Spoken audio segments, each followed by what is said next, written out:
problème yaa ngi ci dëkk boobule Karim Keita doomu IBK nekk député bi ñu ko gisee bu yàggul dara mu ngi feetu ak ay jigéen loolu merloo daanaka presque ndawi Mali yu bëri mouvement Y'en a marre fii ci Sénégal foofee itam ca Mali am nañu ay mouvement yoo xam ne ni jóg nañu ngir bañ rek kenn ku leen yàqal seen réew. Fadel Barro ñu ngi lay nuyu li ma laaj professeur laaj ko Barka laa lay laajaat est-ce qu'on peut parler actuellement de coup d'état? jërëjëf Pape Cheikh maa ngi à l'image de ñi ma njëkk a wax maa ngi nuyu ñi ma seq ak plateau bi li professeur Penda Mbow wax sànq foofu laay bëgg a tàmbali parce que tey jii en fait man je suis triste sama yaram dafa daw sama xol neexut non pas parce que président daanu na wala askan jug na non mais dafa am benn pic bu amaat Mali di ñu wan suñu réew yi naka la ñu fragile et particulièrement Mali c'est que aujourd'hui coup d'état ou pas coup d'état lii boo xool chronique gu événement yi am Mali benn étape la te jeexagul c'est-à-dire que aujourd'hui depuis événement wu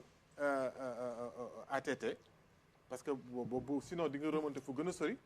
mais depuis événement wu ATT booy xool Mali problème bi dëgg réglé wuñu ko problème bi dëgg tey jii sax du Mali kese suñu dëkk yu bëri moo ñu xol mooy lan mooy que li Barka wax yi boo ko déggee lan la corruption bu saf sàpp te du jeex yaa ngi dégg bu golo di bay baabun di dundee alal yi ñëpp bokk ñu jël ko di ko jox as tuut tu vois Mali boo fa demee presque état waxatuñu ko lu ñuy xew dañuy ni tey ji d'ailleurs c'est à quel point damay triste su ma gisee jeunes yi di daw ñu ngi dem di dugg ci piscine yi di truc xam nga en fait li ma métti mooy que problème mu maliens yi juguñ ci mais ñu ngi ko yëpp centralisé ci état tey ñu jëlee fi benn tey jëlee woon nañu fi ATT corruption bi damoon na fu mu toll réew ma xaaj ñaar xam nga jël rebelle jihadistes yi jël benn pàcc ba ñu dem mais ñoom toujours ñu ngi xeex ngir nguur réglé wuñu seen problème bi dëgg mais ñi ngi xeex ngir nguur IBK ci jamono yooyu muy xeex dëgg ngir nguur ba jot ci nguur bi mu jotee lan la ci def ña ko fi ñi ko fi uutoo ñi ko xam ne ñoo ko fi jiitu woon ñoom ATT ca lañ nekkoon rek mu nekkaat ci ba tey réglé wul problème mu Mali toogut ak maliens yi ñu xool lan lañ indee solution pour le Mali mais dañ toog di xaar solution yi jógee à l'étranger tantôt ñu ne problème bi français yi la na français yi jógee et cetera tantôt te seen problème dëgg réglé wuñu ko choix peuple malien yi lan la duñu ko interroger ba tey ji pour man li am nii tey coup d'état lañ koy tuddee parce que loolu mooy terme bi nga xam ne juridique mun nañ ko wax mais lu ci munti di nekk mooy que armée bi jël na responsabilité am comme da ko defoon nag lu mu ko yàgg a def parce que aussi ci jamono ATT bi ñu demee ba nga xam ne réew mi tolloon na fii kenn géré wul dara parce que en réalité c'est ça kenn géré wul dara boo duggee Mali tey ji nit ku nekk boo amee 100 francs niveau 100 francs bi mun nga ci régler lu la neex boo yoree milliard régler niveau milliard lu la neex bu dee alal bu la tu vois amul benn loo xam ne population bi mun nañ ko yaakaar ci seen état ñu di ko gis état am présence boobu tu vois ba pare réew mi alal su tuut bu mu am économie bi waxatuma ko dañ ko économie Mali bi dafa dem ba nekk ci coupe réglé wu présidence de la république da ngay bokk ci gétt gi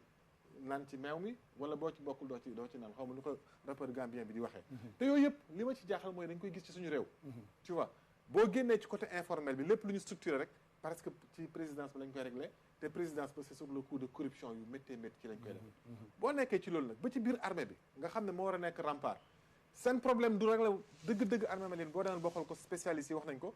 du rek nan lañ réglé problème bi jihadistes yi mais naka la ñuy sucré woo ku nekk am alal ku nekk jël buñ tollee foofu nag toujours dina am armée kese moo am doole tey jii bu demee ba nga xam ne le pouvoir était dans la rue pouvoir bi au-delà de ce qu'on dit ci Mahmoud Dicko ak aussi absence su un leader fort parce que dañuy fàtte ne dans tout ça ana Soumaïla Cissé il paraît que mu ngi ci loxo jihadistes yi pour l'intérêt de qui kenn xamul tey jii kenn te moom moo jiite woon opposition bi nekkoon benn voix boo xam ne de maître comme disent les autres ñi nga xam ne ñooy xeex corruption bi dëgg comme ay Clément Dembélé fësaguñu nit ñi xamaguñu leen trop boolewuñu leen sax ci élection yi IBK comme lu Macky defoon fii ci parrainage dafa fexe woon ba am opposant yi muy dem ak élection pour élection yi gën a yomb tu vois contestation yi bu mu amee mu gëmm mais dëgg lu ñuy wooyee démocratie nga xam ne bu ñu naan démocratie pour stabiliser réew la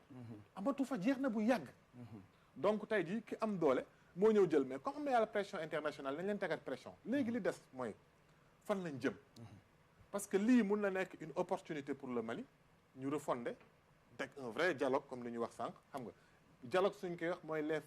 vraies forces ñu dajaloo ñu toog et puis bàyyi maliens yi ak africains yi ñu décider seen sort ak seen destin moo gën ku ne du ci dugal loxo bàyyi ku nekk ne copier coller bi nañ leen defee leen ku ñu defee leen nañu bàyyi maliens yi ñu déterminer et puis assumer lu mun a xew ci seen réew parce que tey jii bu fekkee ne aussi su li am nii toujours Afrique mooy lan way suñu ko bàyyi day nekk kaw ñëpp ñëwaat ñu taxaw taf yëngal def ay solution taf yëngal moo indee lii Mali tey te bu fekkee ne dañ nar a taf yëngalaat